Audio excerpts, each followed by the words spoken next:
अस्सलामुअलैकुम स्टूडेंट्स। आज की इस वीडियो में हम 25 मोस्ट इम्पॉर्टेंट क्वेश्चंस को डील करेंगे जो कि हमारे तीनों chapter the electricity and magnetism, the structure of earth और द सॉइल से रिलेटेड है। इस वीडियो को हमने दो पार्ट्स में डिवाइड किया है। पार्ट 1 के अंदर भी कुछ क्वेश्चंस रखे हैं और पार्ट 2 के अंदर भी कुछ क्वेश्चंस रखे हैं ताकि वीडियो ज़्यादा लेंथी ना हो और आराम सुकून से आप वीडियो को देख पाएँ। क्वेश्चन नंबर 1 है स्टूडेंट्स, व्हाट आर इंसुलेटर्स, और क्वेश्चन नंबर 2 है what are conductors. Insulators student वो होते हैं जो do not allow the material that do not allow an electric circuit to flow through them easily are called insulators. ये definition आपकी book से ली गई है, यानी ऐसे मटेरियल जो इलेक्ट्रिक फ्लो में रुकावट पैदा करते हैं और उसे अब अलाउ नहीं करते कि वो एक पॉइंट से दूसरे पॉइंट पे जा सके, उसकी कनेक्टिविटी रह सके। एग्जाम्पल के तौर पे वुड है, प्लास्टिक और रबर्स हैं, ये सब इंसुलेटर्स के अंदर आते हैं। कंडक्टर्स जो होते हैं वो हैं कि materials that allow an electric current to easily flow them are called conductors, के जिनके ज़रिए इलेक्ट्रिक सर्किट जो है, इलेक्ट्रिक करंट जो है उस सर्किट के अंदर इजीली चला जाए, उसे वो बहाव के अंदर कोई रुकावट पैदा नहीं करते हों, उसे कंडक्टर कहा जाएगा। जैसे मेटल्स होते हैं, जैसे आयरन है, जैसे स्टील है, जैसे गोल्ड है, जैसे कॉपर है, तो ये सब कंडक्टर्स हैं। इंसुलेटर्स और कंडक्टर्स का हमारा कंसेप्ट क्लियर हो गया। इसके बारे में डिफरेंस का भी क्वेश्चन आ सकता है, what are the difference between insulators and conductors. Question number 3 पे चलते हैं स्टूडेंट्स। ये स्ट्रक्चर ऑफ अर्थ से रिलेटेड एक डायग्राम है, आपको बहुत अच्छे से आती है।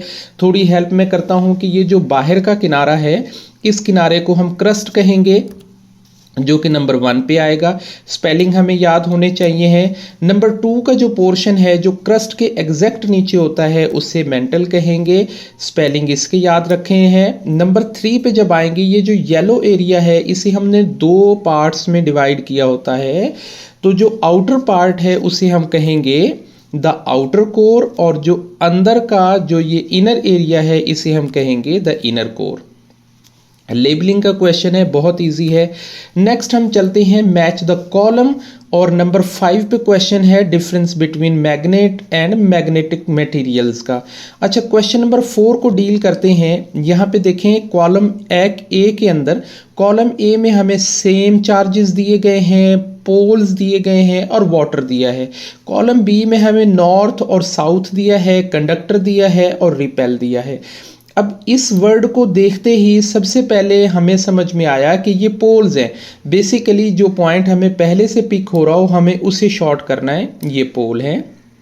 अच्छा, उसके बाद हमने देखा कि सेम चार्जेस किन पे होते हैं, जिन पे सेम चार्जेस होते हैं, जैसे नॉर्थ पे और साउथ पे जो सेम चार्जेस हैं वो क्या करते हैं, एक दूसरे को रिपेल करते हैं, यानी वो धक्का देते हैं। तो ये तीसरा जो स्टार्ट है, फर्स्ट है, वो दूसरे कॉलम बी के अंदर लास्ट में चला गया। और वाटर जो है एक कंडक्टर है, सो हमने यूं इसे मिला देना है। लाइनें आपने स्केल के ज़रिए ज़रा सीधी सीधी रखनी है ताकि नीटनेस भी अच्छी लगे। क्वेश्चन नंबर 5 है students, difference between magnet and magnetic materials. Magnet के बारे में हम लेंगे तो ये अट्रैक्ट करता है मैग्नेटिक मटेरियल्स को, अपनी तरफ करता है, जबकि ये रेफर करता है सब्सटेंसेस को जो अट्रैक्ट करते हैं मैग्नेट को। और दूसरे नंबर पे जो मैग्नेट होता है इसके 2 पोल होते हैं, 2 पोल्स होते हैं, नॉर्थ पोल और साउथ पोल, और इसके कोई पोल नहीं होते। जो मैग्नेटिक मटेरियल्स हैं इनका कोई पोल नहीं होता है। All magnet materials around them called a magnetic field, और यहाँ पे कोई मैग्नेटिक फील्ड नहीं होती है, यानी ये अट्रैक्ट भी करते हैं, इनका साउथ और नॉर्थ पोल भी होता है और इनकी मैग्नेटिक फील्ड होती है। इनमें मैग्नेटिक फील्ड भी नहीं होती है, इनके कोई पोल्स भी नहीं होते हैं, ये अट्रैक्ट भी नहीं करती, ये अट्रैक्ट करते हैं, रेफर नहीं करते। दूसरे नंबर पे जब हम इनकी एग्जाम्पल्स को देखेंगे तो सिलेंड्रियल मैग्नेट है, बार मैग्नेट है, यू शेप मैग्नेट है, हॉर्स शू मैग्नेट है। और यहाँ पे जब हम मैग्नेटिक मटीरियल्स को देखेंगे तो ये पेपर क्लिप है, बोटल ओपनर है, स्क्रू है, नीडल है और नीडल मैग्नेट है। ये नेक्स्ट हम स्टूडेंट आते हैं क्वेश्चन नंबर 6 पे। Who was discovered magnet? The first magnet was discovered by a Greek shepherd named Magnus. Question number 7 है what are magnetic materials, explain with examples. अच्छा, मैग्नेटिक मटेरियल्स क्या होते हैं और हमने इनको एग्जाम्पल के साथ क्लियर करना है। Materials that are attracted by the magnet, के जो मैग्नेट की तरफ अट्रैक्ट हो जाती हैं, उनकी तरफ आ जाती हैं, are called the magnetic materials. Like iron nails है, बेल्ट बकल है। क्वेश्चन नंबर 8 है what are non magnetic materials are examples. अच्छा, ये difference between the material magnetic materials and non magnetic materials का भी क्वेश्चन किया जा सकता है। So materials that are not attracted. अच्छा, यहाँ पे जो मैग्नेटिक मटेरियल्स होते हैं वो अट्रैक्टेड होते हैं और जो नॉन मैग्नेटिक मटेरियल्स होते हैं वो नॉट अट्रैक्टेड होते हैं। So the are called the non magnetic materials like plastic cups, glass cups and wooden rubbers. Next question है who is the father of magnetism?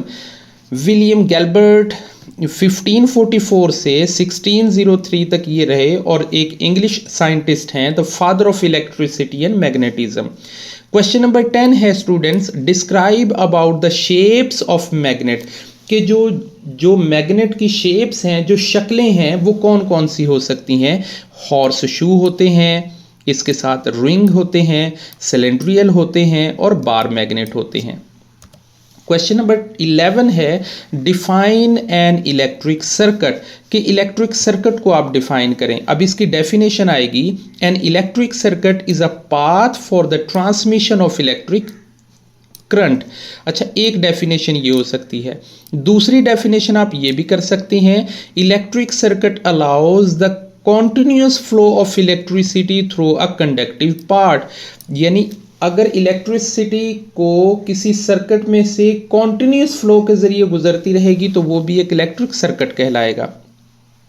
एक एडिशनल इंफॉर्मेशन के तौर पर हम ये जान सकते हैं कि N electric current flow only when an electric circuit is closed, कि जब ये इलेक्ट्रिक सर्किट क्लोज होगा तो ही ये करंट फ्लो करेगा, अदरवाइज नहीं करेगा। There are two types of electric charges, number 1 positive and negative. Next question student है electric circuit and its components, कि इलेक्ट्रिक सर्किट के बारे में हमने पढ़ा कि जिसमें हमें कॉन्टिन्यूस फ्लो मिलता है वो इलेक्ट्रिक सर्किट कहलाता है किसी कंडक्टिव पाथ के अंदर से, ये उसकी डेफिनेशन भी हो गई। और इसके कंपोनेंट्स के बारे में जब हम आएंगे तो देखें इस क्वेश्चन के 2 हिस्से बन रहे हैं। 2 हिस्से कौन से, एक डेफिनेशन और एक उसके कंपोनेंट्स। अब ऐसा नहीं है कि हम खाली डेफिनेशन कर देंगे और उसके कंपोनेंट छोड़ देंगे, हमें दोनों क्वेश्चंस को डील करना है, जिसमें battery, bulb, conductive wire and switch जो है उसके कंपोनेंट्स आ जाएंगे। नेक्स्ट क्वेश्चन है students, question number 13, why is a fuse use in an electric circuit, कि किसी इलेक्ट्रिक सर्किट के अंदर एक फ्यूज को किस लिए इस्तेमाल किया जाता है। अ fuse is used in a circuit, it helps prevent damage, कि ये हमें नुकसान से बचाता है, किसी ओवर पावर करंट की फ्लो से बचाता है, पावर सर्ज से बचाता है। तो ये क्या होता है, ये एक डिवाइस होती है जो हमें किसी सर्किट के अंदर डैमेज से बचा रहा होता है। क्वेश्चन नंबर 4 है student list the component of electric circuit, जैसा कि हमने इससे पहले वाले क्वेश्चन में देखा कि battery, bulb, conductive wires, fuse and switch.